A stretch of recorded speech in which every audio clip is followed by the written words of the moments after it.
Oi, gente, tudo bem? Bom dia nessa manhã fria. Sou sumatogrossense, vocês imaginam o quanto estou sofrendo, né? Estou agora há 11 meses em São Paulo, mas já percebi que Jundiaí é um pouquinho mais frio que São Paulo capital, né? Cheguei aqui passando um pouquinho de frio. Vamos lá, Rod, para a apresentação. Então, para começar a contar um pouco da minha história, deixa eu ver se a gente vai para a apresentação, vamos lá. Bom, primeiro, eu acredito que a gente está aqui, né, por um propósito maior. E o meu é impactar a vida das pessoas, a sociedade como um todo, através do empreendedorismo.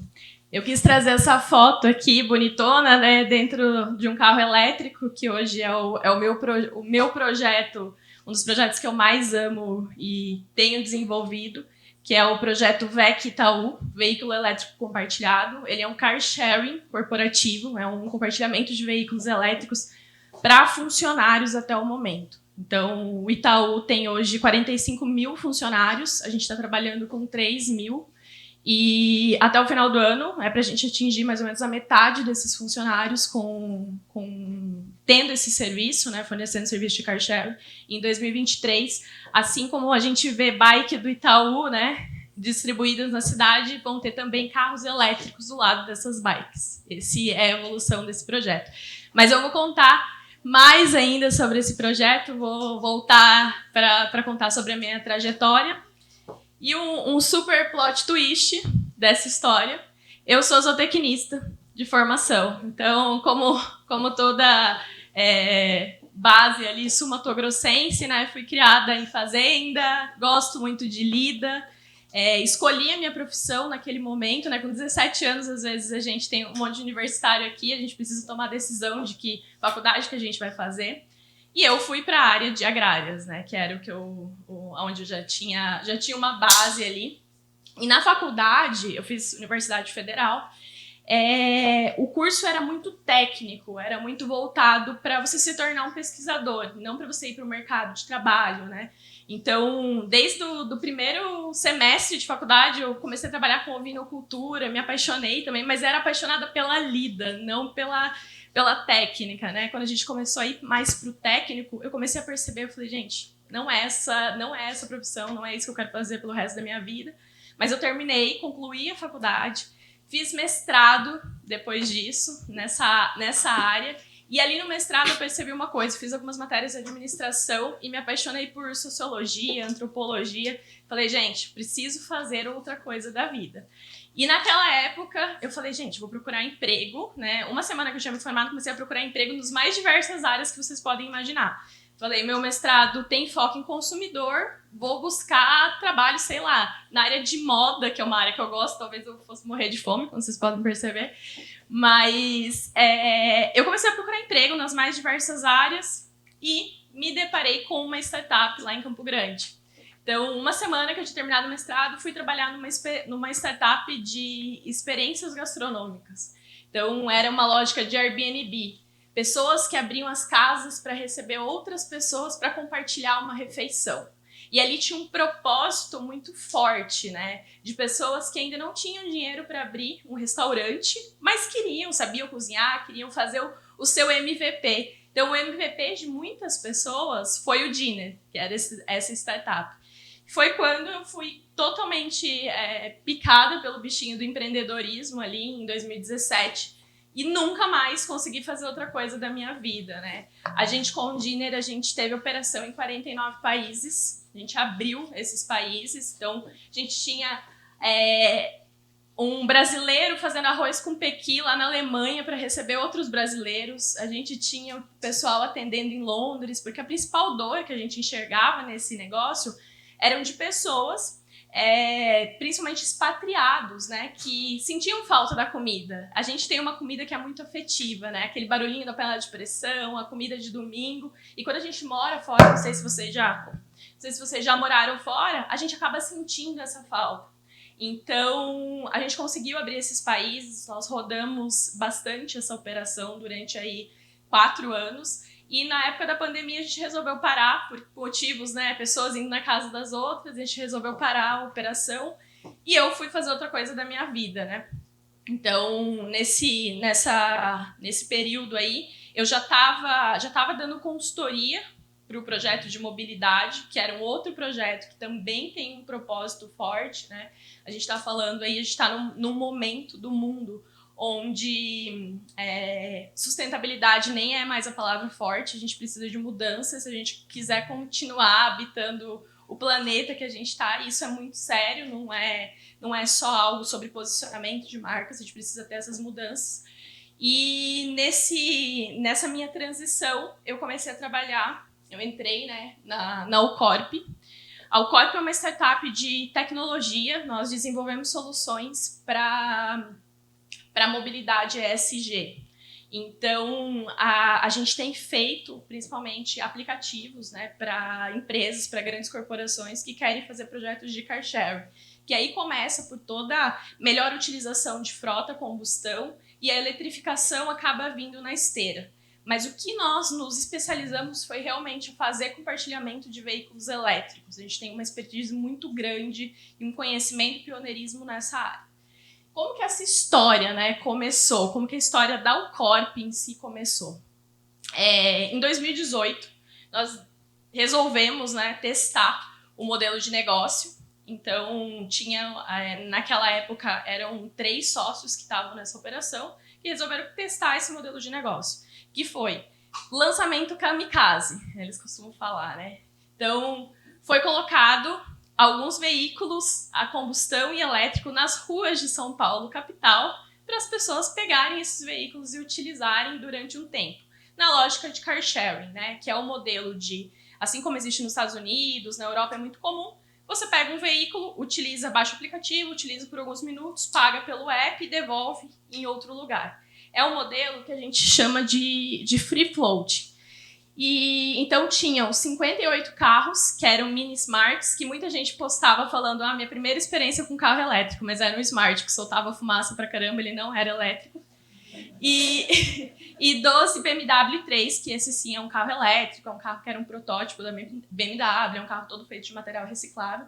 E a gente teve resultados muito interessantes. Naquele período, assim, em pouco tempo, foi uma questão de 6 meses, tiveram 30 mil downloads, 2.400 corridas que aconteceram e 8 mil cadastros, né? É uma validação bem interessante de um modelo de... Assim, as pessoas queriam aquele serviço, fazia sentido, né? Tinha uma demanda. Porém, contudo, todavia, a gente está falando de cultura, né? Brasil, São Paulo, 2018, zero cultura. A gente tinha já algumas bikes, patinetes, que você sabe os desfechos do que aconteceu, né? Você sabe o que aconteceu com os patinetes. E aí a gente começou a ter alguns problemas relacionados à regulamentação. Então, multa, como autenticar esses usuários? Então, ia no Detran, falava que era multa de car sharing, e as pessoas ficavam assim, gente, do que você está falando, né? Então, vandalismo, problemas muito parecidos que outros tipos de serviços de mobilidade tiveram, como aconteceu com a Yellow, como aconteceu com os patinetes. Isso aqui é um pouquinho do que aconteceu com os carros. Então, isso aqui é um problema de GPS. Esse carro, ele falava que ele estava numa região que não era uma região de alagamento, mas estava lá no Beco do Batman. Alagou, perdeu o carro. Esse é um carro incendiado. Alguma pessoa resolveu botar fogo num bloquinho de carnaval, numa caçamba, e pegou no carro que estava do lado. E o outro, esse aqui era um golpe que eles davam, que era de roubar. Tinha um cara que ele já sabia que os carros eram de car sharing e ele roubava aparelhos que tinham no carro. Então, o que a gente entendeu? Beleza, tem uma demanda, mas não é o melhor modelo. Então, beleza, vamos parar tudo, reformular, entender qual que é a melhor forma de fazer isso. Foi aí que a gente parou, oxigenou o negócio, foi quando eu entrei nessa parte de consultoria mesmo, para trazer a visão de negócio, de como que a gente poderia estruturar, né, um modelo de negócio que fosse sustentável de acordo com esses números que eram tão promissores, que já existiam no negócio. E a gente percebeu que os carros eram nossos para começo. Então, assim, esse modelo da gente ter os veículos, né, de ter esses modais, isso onerava muito, né, a startup. E isso fazia com que isso não fosse escalável tão rápido. Então, a tecnologia ela não era própria. Então, a gente não tinha desenvolvido, era uma tecnologia terceirizada, para vocês terem noção. Para fazer uma mudança no aplicativo demorava 15 dias, era uma tecnologia francesa, não era legal, mas serviu para testar. e não tinha ecossistema, não se falava, não tinha, as pessoas não eram conectadas, né? Agora anteriormente nessa fala, foi muito importante do líder de comunidade de vocês, que é muito importante isso da gente estar aqui junto, trocando. Às vezes um desafio que eu já passei, eu posso trazer esse aprendizado para vocês. Então esse ecossistema é muito importante. Entendemos que o modelo não era esse, que a gente precisava pivotar. Chegamos numa outra teoria de modelo de negócio, que era desenvolver uma plataforma. Obrigada. Que era desenvolver uma plataforma white label. Então, uma plataforma que fosse personalizável para... Só um minutinho, gente.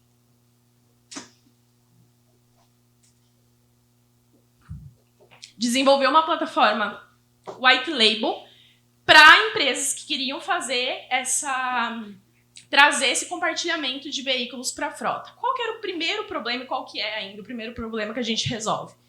Diminuir a quantidade de veículos na frota. Existe um comportamento em corporações que os carros que são fornecidos para gerentes, diretores, os funcionários tendem a tratar esse carro como se ele fosse seu. E, na verdade, não. Esse carro é da empresa. E quando a gente está falando de ESG, né, quando a gente fala em governança, a gente precisa utilizar bem os recursos dessa empresa. Então, não tem pendurar paletó no carro, colocar cadeirinha de filho. É um recurso da empresa que precisa ser compartilhado e utilizado da melhor forma.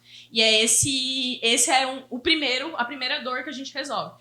Vamos colocar tecnologia, vamos fazer o compartilhamento desses veículos. Os carros que estiverem... A hora que essa pessoa não estiver utilizando o carro, outra pessoa pode usar. E é essa lógica. E na pandemia isso ficou muito óbvio, porque tinha muitas pessoas que ficaram com esses carros em casa. E a empresa pagando por esses carros enquanto eles estavam em casa. Então, inicia nessa questão da gente conseguir diminuir frota com tecnologia, fazendo esse compartilhamento. E vai, né, na esteira, como eu falei para vocês, de começar a parte de eletrificação, que é a parte de sustentabilidade, que, né, a parte ali da ESG também, que as empresas estão olhando muito e precisam se adequar. Então, iniciar a ter veículos elétricos. A gente é muito procurado por empresas que são da Europa, são europeias e têm operação no Brasil, e aí chegam VPs de lá aqui, e eles falam, como assim vocês ainda não têm carros elétricos? Como assim a frota de vocês, cada um tem um carro, como que esses carros ainda não são compartilhados, né? Então a gente imaginava, que naquele momento era totalmente teoria, né? De que uma plataforma que fosse customizável, né? Adaptável no front-end, então o UX, as cores, fosse da empresa, que ele seguisse as regras de negócio de acordo com o que aquela empresa precisasse para fazer esse compartilhamento de veículos, poderia ser um modelo de negócio, sendo que a gente tem um número, né, principalmente quando a gente fala de grandes capitais, enfim, como São Paulo, o trânsito das micro-regiões é muito representativo por conta das empresas que ali estão, né? Então, a gente está falando da Vila Olímpia, chega final da tarde, começo da manhã, é um caos, e voltou a ser um caos, né? Na pandemia tinha parado um pouco, e agora voltou a ser um caos. Então, as empresas têm uma responsabilidade, tanto relacionada ao trânsito, quanto relacionada ao tanto que eles poluem, realmente, aquelas micro-regiões, né, onde elas estão inseridas.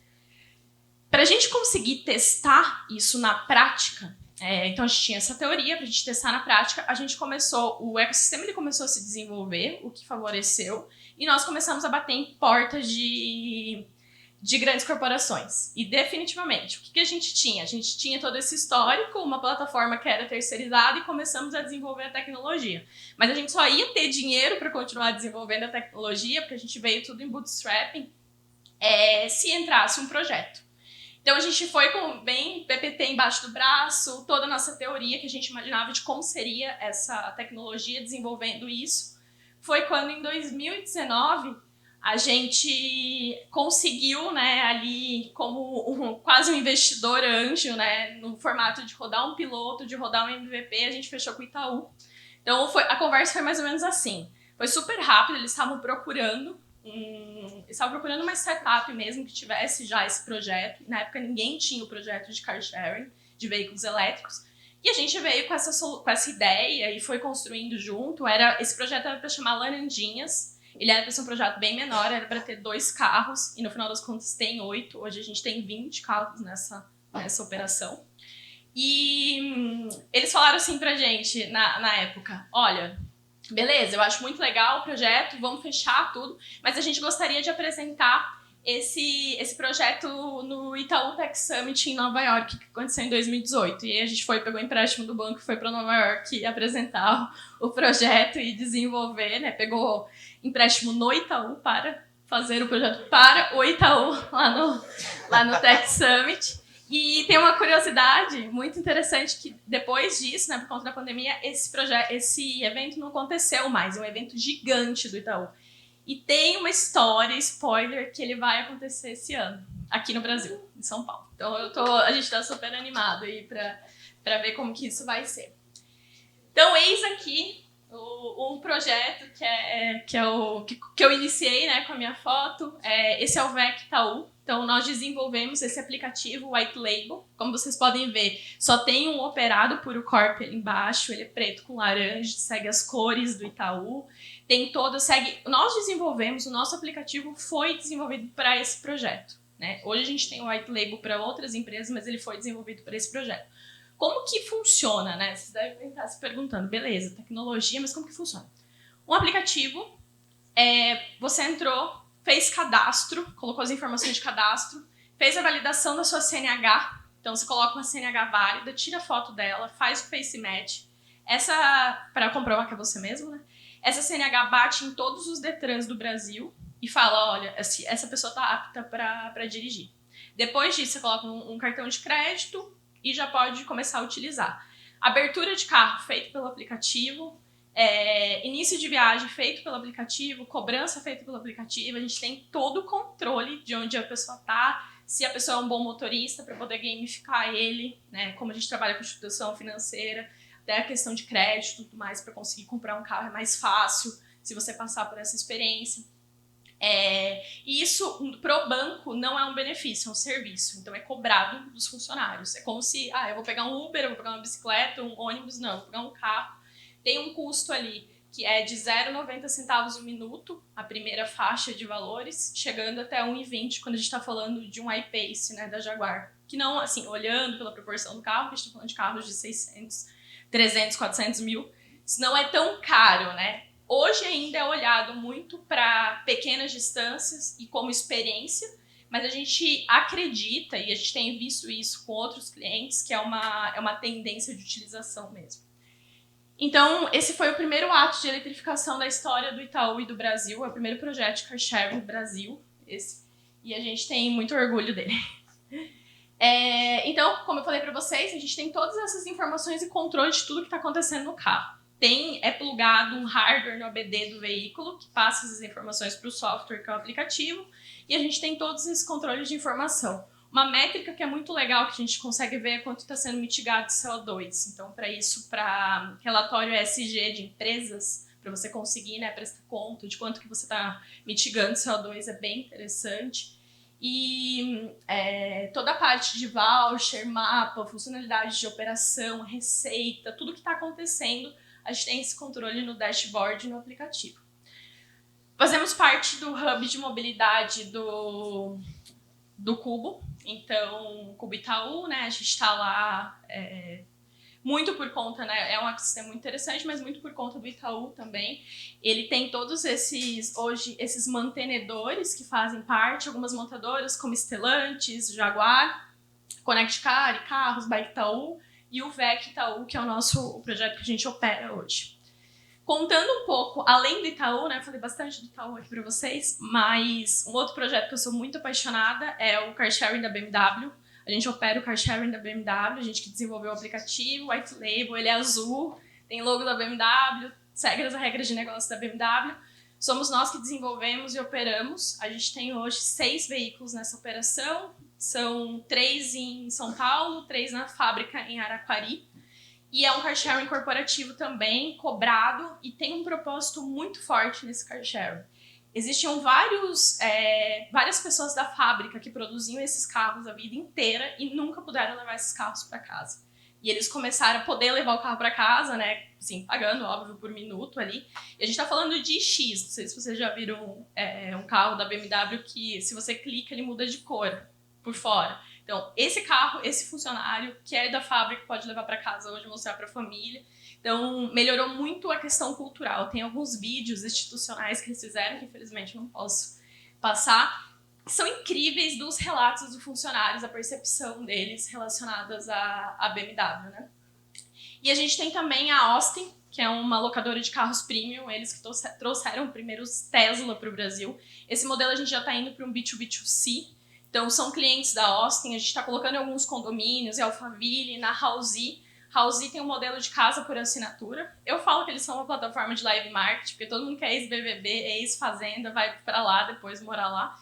Então é uma super ativação assim, para as pessoas utilizarem esses veículos. Está sendo bem legal ter os carros lá.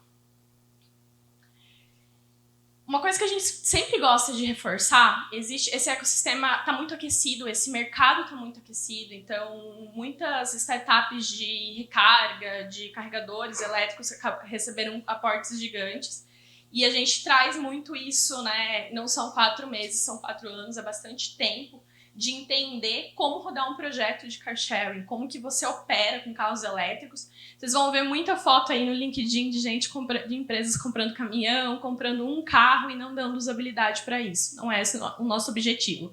Primeira coisa que eu falo, né? Eu sou responsável por novos projetos.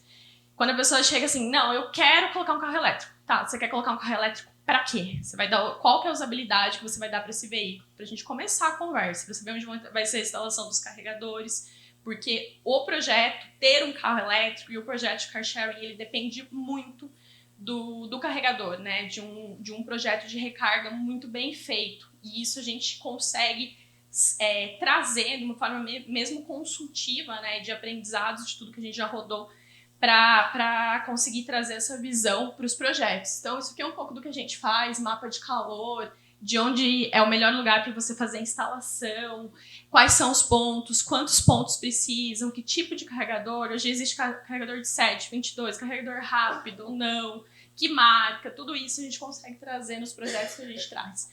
Uma evolução na plataforma que está vindo agora para a próxima sprint.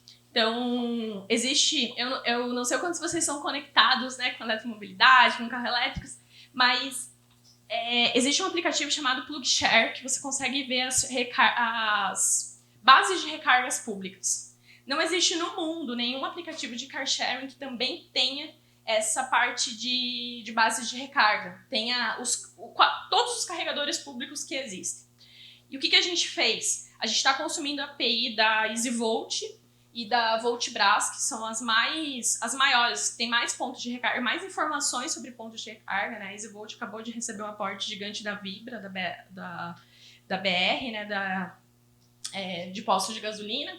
E a gente está consumindo essa API. Então, dentro do aplicativo, além de você ver as bases que são suas, né? As bases do Itaú, na hora que você clicar, você vai ver todas as bases públicas. O que tem próximo de você, para você, que é o maior medo de todo mundo, né, gente? Eu vou pegar um carro, vou ficar com esse carro na rua. Então, ali no aplicativo você já vai ter as informações seguras de que se aquela base de recarga ela está disponível ou não. Uma outra informação que é muito legal, a gente participou agora da Expo Postos, de postos de gasolina, e nós, por motivo a gente acabou de receber um aporte de uma rede de postos de gasolina, porque, assim, é o que eles já estão percebendo, né? É combustível.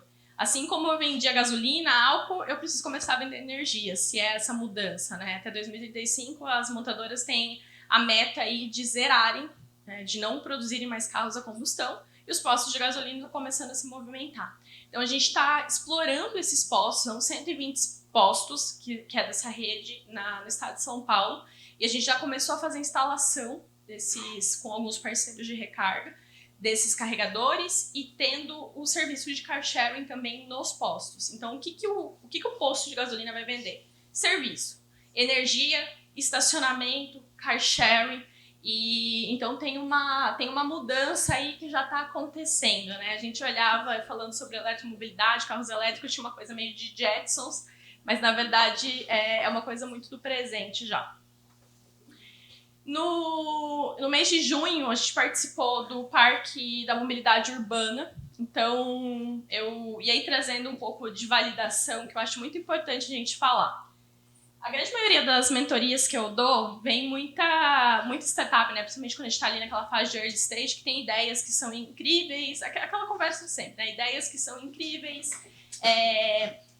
projetos que são os projetos da vida e pouca execução, pouca validação. Então, a gente precisa perder um pouco disso, sabe? De ter medo de ir para a prática, de colocar lá.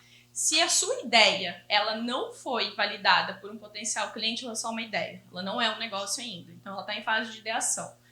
E aí eu quis trazer essa ideia, que foi uma das formas de validação que eu fiz. Nós já temos um modelo de car sharing corporativo. E agora eu estou com alguns insights relacionados ao B2C. De pegar o aplicativo da Ucorp, né, que é o white label de todos esses outros que são das corporações, e colocar eles em alguns lugares que eu acredito que possam ser estratégicos para a gente monetizar com corrida. E eu precisava estressar muito o nosso aplicativo para entender qual que ia ser a percepção do consumidor final, de gente que não era corporativo, né, que nunca tinha tido contato com esse aplicativo. O que eu fiz? A gente foi nesse evento no Parque da Mobilidade, eu me responsabilizei pelo test drive. Então é um evento gigante, iam ter muitas pessoas, a Stellantis estava patrocinando, os carros eram todos elétricos, a Stellantis tinha híbrido e elétrico, na verdade, da Stellantis. E o nosso aplicativo serviu como o onboarding ali, validação de CNH, cadastro, e eu queria pegar muito a percepção. Então a gente fez 500 e poucos test drive, uma loucura, galera fazendo cadastro na hora, estressando o aplicativo, pessoal de tecnologia querendo me matar de eu ter tido essa ideia, né? Mas foi muito legal, porque a gente conseguiu pegar erro, realmente, pegar insight de como melhorar a usabilidade, porque logo na sequência, e aí aqui a gente participou, né, como Corp, a gente ficou responsável pela parte de eletrificação, por esse projeto, porque logo na sequência, 2 semanas depois, a gente colocou esse aplicativo em alguns veículos em projetos de residenciais, em prédios. Então, as pessoas começaram a utilizar mesmo de forma prática esse aplicativo e isso precisava estar funcionando. E foi, assim, bem menos impactante do que a gente chegasse já lá colocando. Foi a minha validação, né, de aplicativo. Então, achei importante trazer essa visão para vocês, a gente colocar o negócio na prática, não ter medo de validar, não ter medo de ter os feedbacks. É melhor... Não existe uma validação que não deu certo. Se você teve um resultado positivo ou negativo, foi uma validação. Pelo menos você perguntou para o seu cliente o que ele quer, né? O ruim é quando a gente desenvolve muitas coisas, quando a gente perde tempo e dinheiro desenvolvendo uma solução que ninguém quer utilizar. Então, isso é muito importante, assim, uma mensagem bem legal para quem quer iniciar. Como eu falei, a gente começou a olhar para esses condomínios, né, residenciais, para concessionárias também. Então, o car sharing ele serve também como test drive para as concessionárias. Tem uma atualização que vem aí nas próximas sprints, mais para o final do ano, que é, beleza, peguei o carro, fiquei com o carro um dia, e depois tô indo devolver esse carro, eu falo assim, eu tenho um botão ali que é para compra. Então, ou para fazer uma assinatura, para ficar um tempo, um mês, né? 2 meses com esse veículo, ou eu posso também ter a opção, se eu tiver crédito, né, a gente tem o banco ali, o Itaú por trás disso, se eu tiver financiamento no banco, eu já posso comprar esse carro. Então, tem uma questão de ser utilizada como uma parte de test drive também. Em primeira mão, a gente acabou de fechar com Jaguar Land Rover. Então, a Jaguar, ela tem alguns veículos, principalmente acabaram de lançar uma Defender, que custa 1,5 milhão. É um absurdo, né, o preço dos carros, 600 mil os carros, 1,5 milhão. Tem gente que não tem 1,5 milhão para pagar, mas tem 20 mil, 14 mil para fazer a alocação por um mês, ou para ficar com esse carro uma semana em outros momentos, e eles estão apostando nesse público, por isso que a gente vai rodar o car sharing subscription com eles agora nos próximos meses. Isso aqui é uma outra evolução que vem aí na plataforma. Na verdade, isso aqui já está pronto. A gente já começou a tokenizar as corridas, então transformar o deslocamento numa moeda. A gente sabe, né, tem o rastreamento de você saiu de um ponto A ao ponto B, a gente consegue saber o quanto foi mitigado de CO2 e isso se transforma numa moeda. Inicialmente, a gente está trabalhando com essas moedas dentro do ambiente, como o cashback em corrida, dentro dos ambientes dos nossos clientes, mas a ideia é que isso se torne uma moeda. A lógica, mais ou menos, não sei se vocês conhecem o AMI da Americanas, então tá mais ou menos nessa lógica por enquanto, mas isso vai se tornar uma criptomoeda. Uma moeda, então eu mitiguei CO2 e eu posso no mercado comprar com essa moeda de quanto eu mitiguei de CO2. Então tem essa lógica aí que a gente tem trazido.